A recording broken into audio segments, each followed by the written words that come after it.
9. Running with Russell. Faith is taking the first step even when you don't see the whole staircase. Martin Luther King Jr. Waves of people approach. First, the paramedics. Thank you, but we're fine.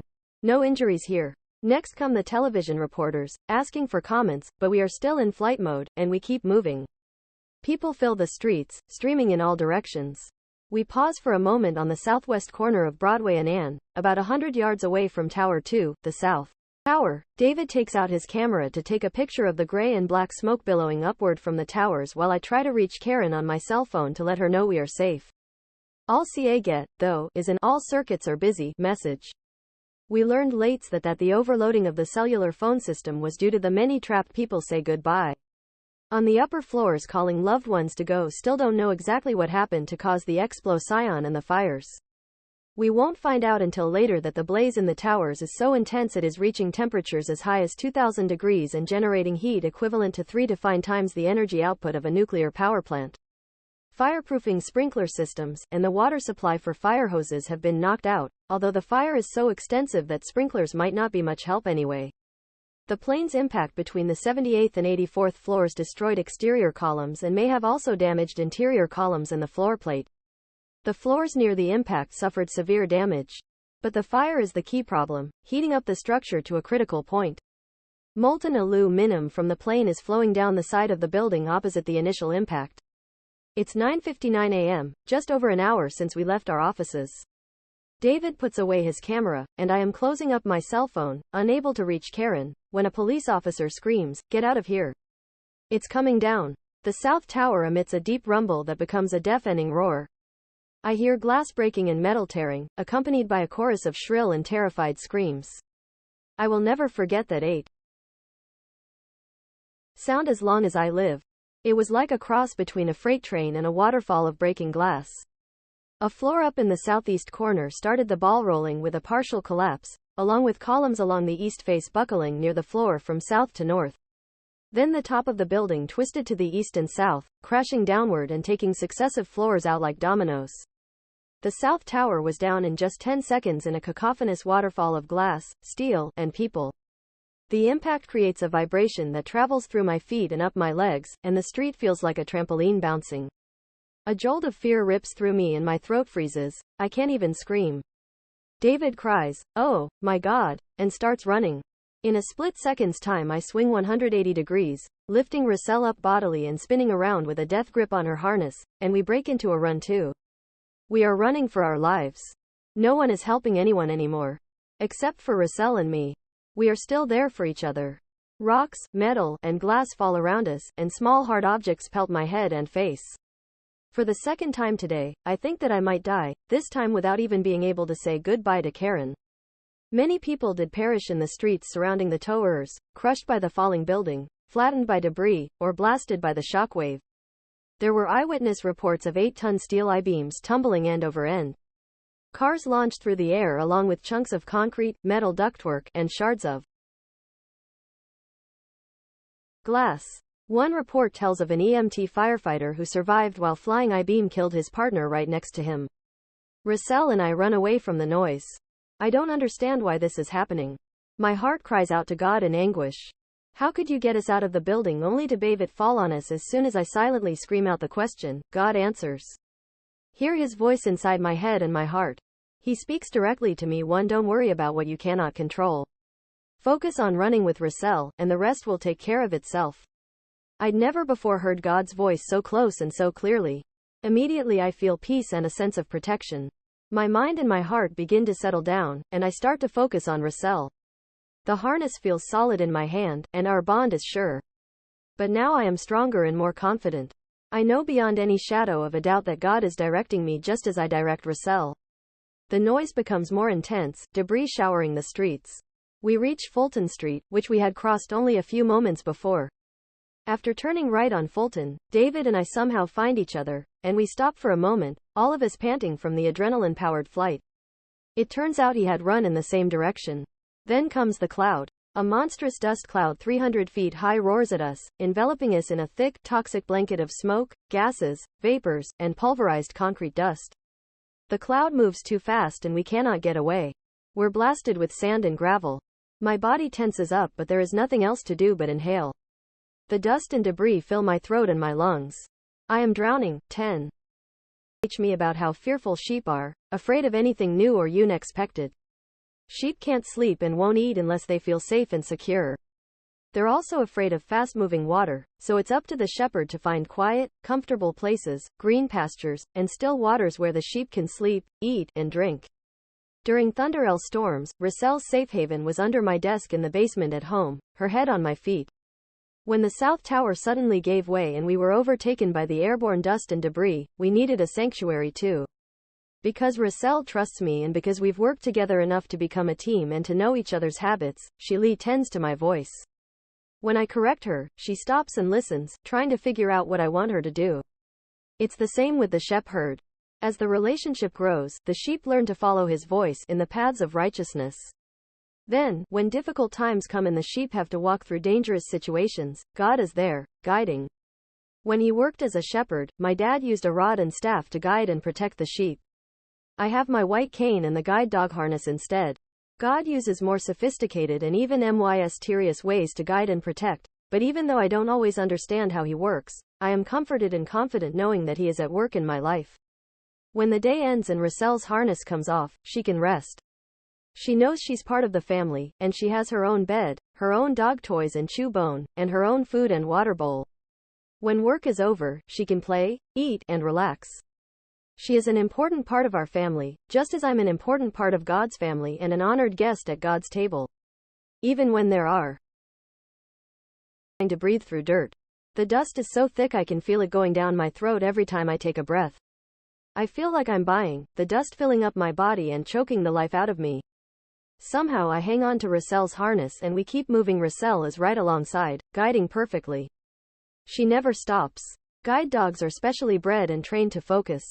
When they are first received from the puppy raisers and brought back to the guide dogs for the blind school for training with a certified guide dog instructor, each dog is given a temperament assessment during which the instructors note the dog's reaction to different situations such as run-ins with other dogs and cats, exposure to food, noise, and other circumstances likely to produce anxiety in the Marridge dog. 50% of the puppies wash out. Dogs who maintain concentration and focus move forward in the training. They have the potential to do well in the intensive months-long course of guide dog training.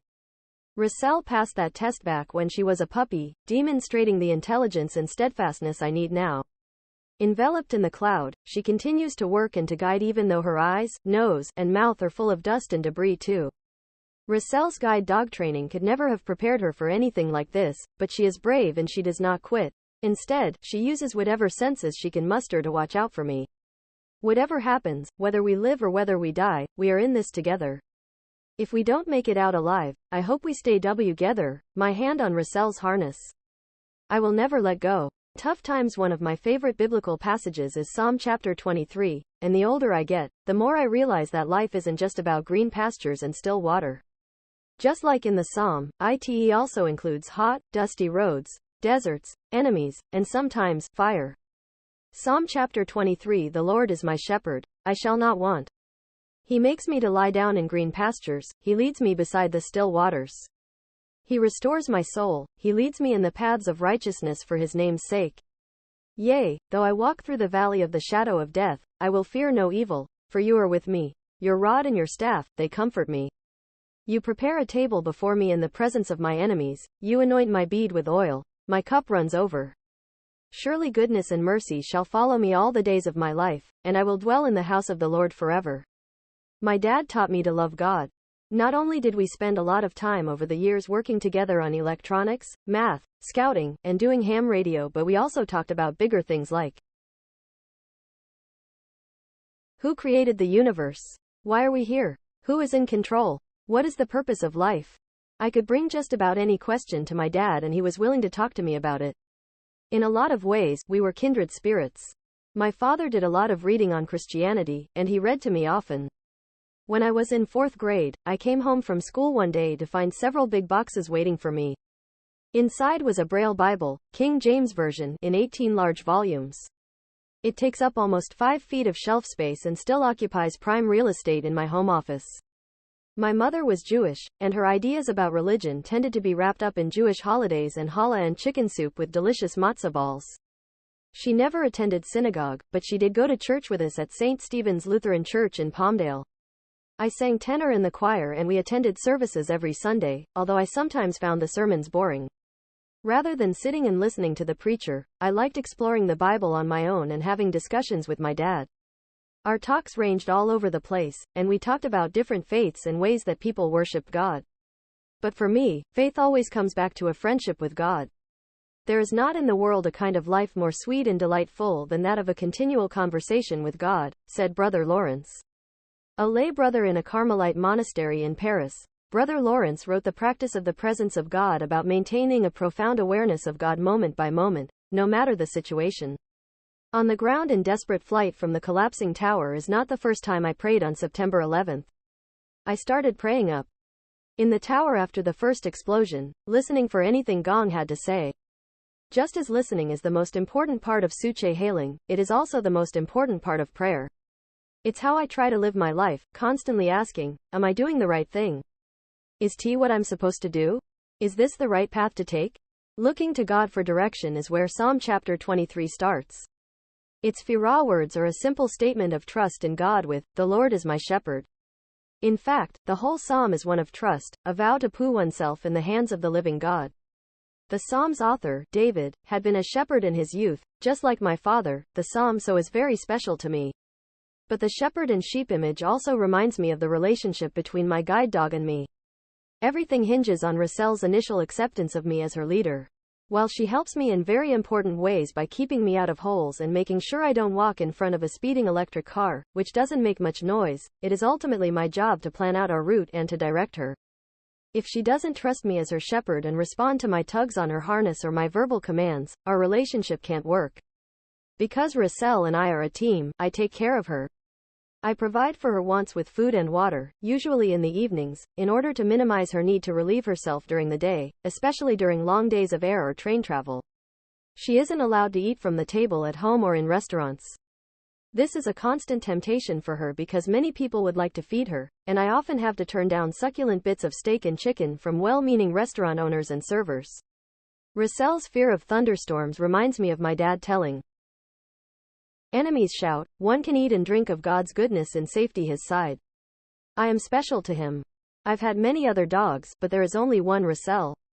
And know her, I know the feel of her ears and her neck, the nudge of he nose against my hand, and the lean of her powerful body against my calf. I know the sound of her happy bark, her drowsy stem, and her sad little whine. She was specially trained and set apart for me by guide dogs for the blind, and she is unique. There is no other guide dog, or any dog, exactly like her. And God knows me. He made me. He has studied me and watched over me, and he loves me. He anoints my head with oil. In the Middle East, hosts used to anoint their honored guests at banquets with oil on their hair and beards. It was meant to invigorate and refresh. Anointing also could be used to set someone aside as holy or sacred, meant for a special purpose. Part of the fun and challenge of living has been discovering my purpose. What was I designed for? How can I use what I have learned and the experiences I've been through to help others? Russell knows her purpose. I am still discovering and living out mine. God's goodness and mercy follow me every day, like the shepherd follows after his sheep. He pursues each one until he brings it safely home, as in the story told by Jesus of the shepherd who left his flock of 99 to find one lost sheep, rejoicing when he found and rescued it. I heard a story about a man visiting Yellowstone National Park with his dog.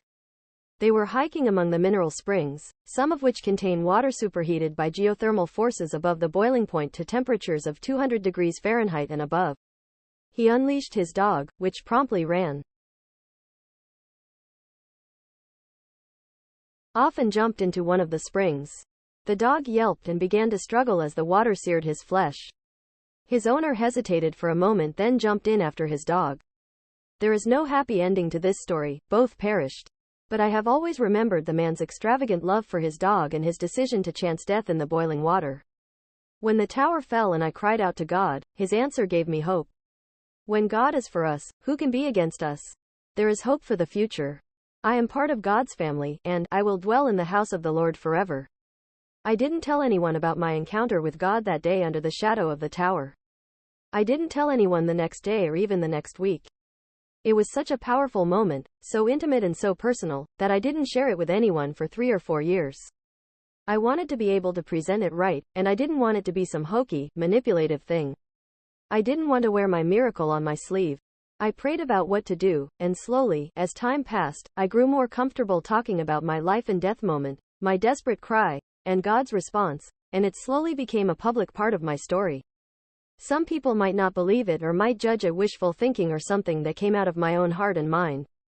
Some people might even get angry, knowing that God didn't answer the same prayers offered up by others. But He did answer mine. I found out later that other people were praying for me that day besides Karen. A dear friend of ours, the Reverend K. Cherie Jones, was pastor of Atascadero United Methodist Church in California's Central Coast. We met her when she was pastoring a church in San Marcos, California, close to where we lived. Three hit it off and began a lifelong friendship, growing very when a good friend of Cherie's was brutally murdered by her husband. Her friend's body was discovered 6 months later, and was 2.5 years before the murderer was sent to Prince Karen, and I stayed in close contact with Cherie during that difficult time, exchanging countless emails, phone calls, and prayers as she grieved. On September 11th, Cherie happened to wake up at 6:15 a.m. and flipped on the TV, as usual, to check the local news and weather. But something strange was going on. Instead of the familiar faces of the morning news anchors, Katie Couric and the Today Show people were on, along with startling images of New York City on fire. It had been about 30 minutes since the first explosion and just 15 minutes since the second.